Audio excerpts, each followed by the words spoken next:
सत्य ही नारायण है और नारायण ही सत्य है, बाकी सब असत्य है। ले बाकी सब असत्य है। नारायण, अच्छा हम लोग इतने विचित्र हैं, का कहना विचित्र, ले देखो तो का कहना विचित्र। हाँ, विचित्रता की भी हद होती है।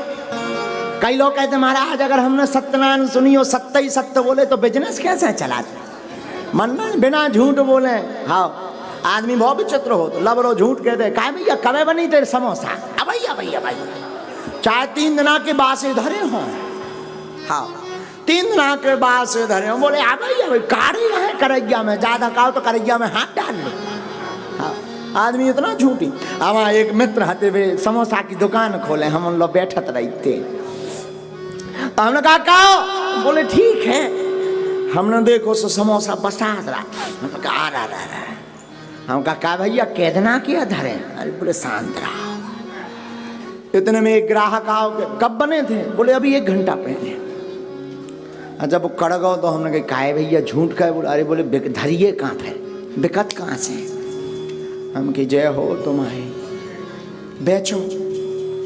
ऐसे ही एक आदमी हो तो उस रेलगाड़ी पे बैठो, रेलगाड़ी पे बैठो, रेलगाड़ी चली छोक छोक, पुटरिया लें तो सो पुटरिया मूड पे धरे। लोग बोले कि भाई ये पुटरिया तुम अपने ऊपर पोटली क्यों रखें, बोले पूरा वजन रेल पर भी तो नहीं धर सकते। बताओ, आओ बताओ भाई, आओ। अब रेलगाड़ी में बैठा है सीट पर, पोटली सिर पर रखे तो पूछो कि भाई ये पुटरिया का है, अरे बोले पूरा वजन रेलगाड़ी पे चपना दे है। बोले लोड हो जाए धीरे धीरे चले, स्पीड यही में तो चल रही कि हम मूड पे धरे वजन। कही जय हो, कहा भैया कहाँ के, बोले बिहार के। बोले तो ठीक,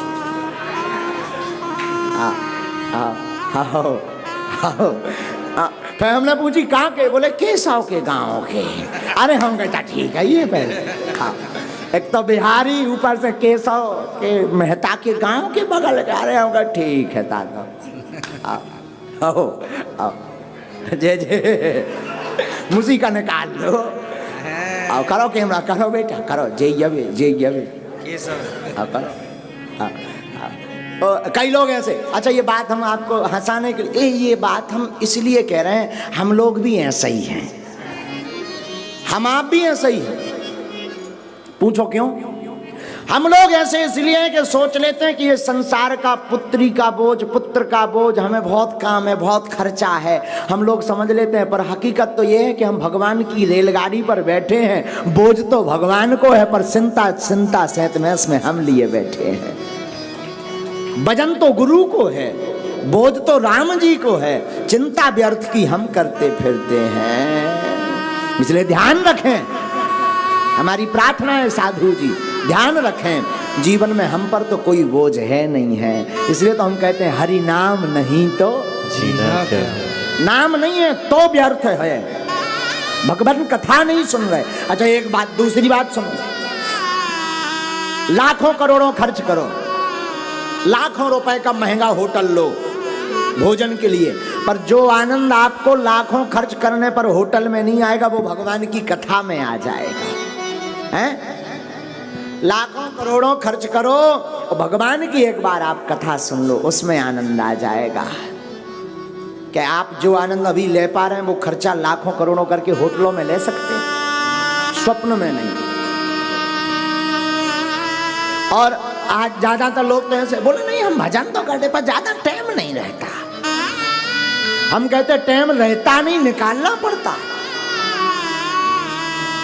तुलसी पंचन के पिए घटे न सरितानी, धर्म किए धन घटे जो सहाय रघुवीर। एक नई बात आपको बताते हैं, सुनकर के बड़ा अचंभा लगेगा। एक महापुरुष हमको बता रहे थे, जितना भगवान की भक्ति में, भगवान की पूजा में, गुरु सेवा में, संत सेवा में समय व्यतीत होता है, वो समय आयु में नहीं जोड़ा जाता। एक साधु ऐसा कह रहे थे, एक महापुरुष हमको ऐसा बोल रहे थे, जो भगवान की भक्ति में, सेवा में, पूजा में समय लगता है उसे जो है आयु में नहीं जोड़ा जाता है। इसलिए तो आपने सुना होगा अनेक महात्मा 100-100 साल जीते हैं। पूज्य देवराहा वाले बाबा 500 वर्ष जी गए, नीम करोली बाबा भी 100 वर्ष पार भय हैं। क्यों?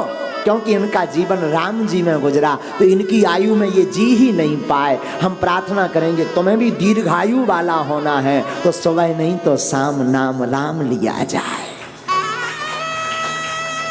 लेकिन हम लोग हैं 50-50, पूजा भी करते हैं तो तन से पूजा कर रहे, तन से हमारी पूजा कर रहे बस। मनवा गया बाजार, मनी राम जी बाजार में घूम रहे से कहूँ चाय पी रहे, कहूँ चाट खा रहे।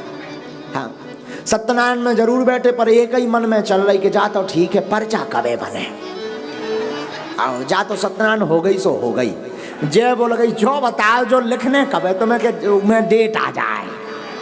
हाँ हाँ, अनेक लोग घर बैठे भी जो आज एक बात हमें ध्यान आई, हमने कल भी कहा था लाइव में पढ़ना था पर सत्संग पे नहीं पढ़ पाए, पर अब पढ़ देते हैं। एक पत्र आए हैं, कुछ पत्र पढ़ते हैं।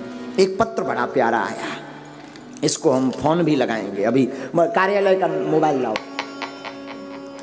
ये पत्र हम रात भर इसको पढ़ के लगभग 10 मिनट तक रोते रहे, बहुत गजब का पत्र आया। ये पत्र आया था टीकमगढ़ की कथा में, जब तिवारी जी ने जो है कथा करवाई थी तो ये पत्र दिया था। जय हो राम राजा सरकार ओरछाधीश की। हे बागेश्वर महाराज, जिस तरह गोस्वामी तुलसीदास को एक प्रेत द्वारा राम जी के दर्शन हुए थे, रास्ता प्रेत ने बताई थी, इसी तरह इस चरण सेवक को भी हरि विष्णु के भगवान के दर्शन हो। आप इस दास पर ऐसी कृपा करा देना। फिर सुनिए, चरणों में आपके मैं बारंबार नमन करता हूँ, हमारी अर्जी कुछ भी नहीं, वैसे तो आपके पास लाखों लोग हैं, भला मुझ जैसे दीन का मिल पाना कई जन्म लग जाएंगे, तब आपसे मैं बात कर पाऊंगा या मिल पाऊंगा। बहुत सालों से उम्मीद थी दर्शन की, कथा में तो कुछ पूरी हुई, पर एक बार भगवान हरि से मिला देना। मैं संसार का सबसे बड़ा पापी हूँ, जाति से मैं हरिजन हूँ, मेरा नाम राम सेवक प्रजापति द्वारपाल राम राजा ओरछा। ये पत्र आया, इसने कल हमारा हृदय जीत लिया, इसने कल हमारा हृदय जीत लिया। ये ओरछा राम राजा का द्वारपाल है, वहाँ से मजदूरी करता। और इसने पता है क्या कहा, हमें कुछ नहीं चाहिए, बस आप चाहिए। पीछे इसने पता है क्या लिखा है, फिर पीछे लिखा, यदि इस जीवन में कभी आपसे मुलाकात हुई तो सब मन की बात करूँगा। क्या गजब का भाव। ये जीवन में ना मुझे लगता कि ऐसे पत्र रोज आए।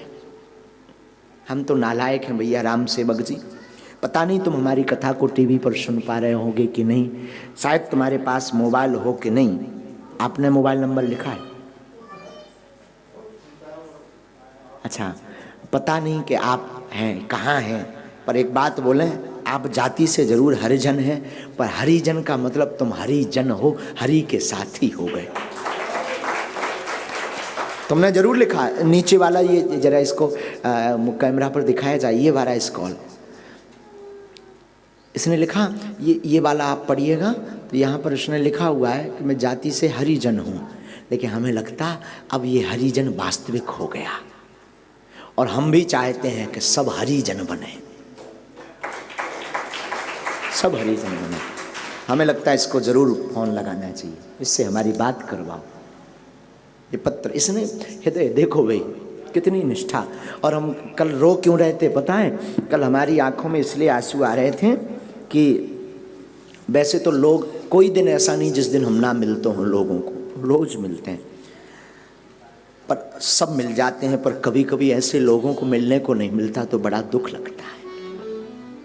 ऐसे बहुत लोग हैं बड़ा प्रेम करते, और सच कहूं अगर हम कथा कह पा रहे हैं ना तो इन सबके ही आशीर्वाद से। इनके प्रेम को क्या कहूँ साहब, लगाइए इनके मोबाइल को 99 93 27 87 97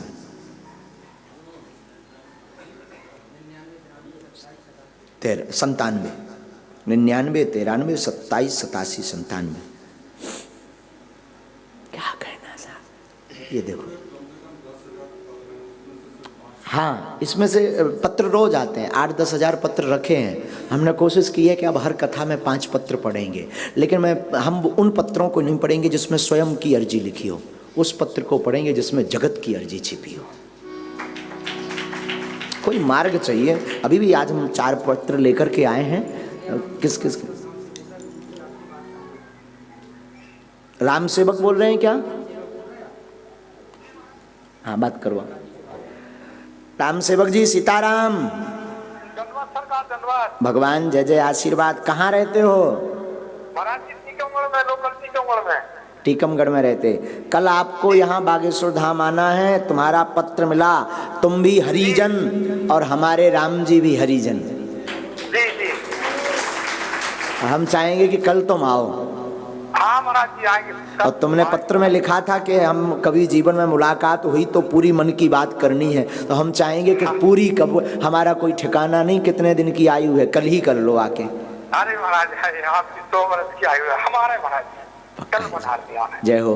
बहुत बहुत बहुत बहुत। हाँ, कल आइएगा और इसी नंबर पर कॉल कर लीजिए। तिवारी जी के साथ आइए, हम ड्यूटी लगा देते हैं। वहाँ के जो तिवारी जी हैं जिन्होंने कथा करवाई थी, उनकी ड्यूटी लगा देते हैं। आप उनकी गाड़ी पर आएंगे बैठकर, उनकी कार पर। जो तिवारी जी नेताजी है ना, राजेंद्र तिवारी जी, उनकी कार पर बैठ करके आओ कल। तो सुनो, राम राजा का प्रसाद लेके आना। तो वो जाना पड़ेगा महाराज जी, हम तो अभी तक टीकमगढ़ में रहते तो हैं। मोदरवा चले जाइयो, मोदरवा सुबह से कल जाके और लेके और फिर आइयो। हाँ महाराज।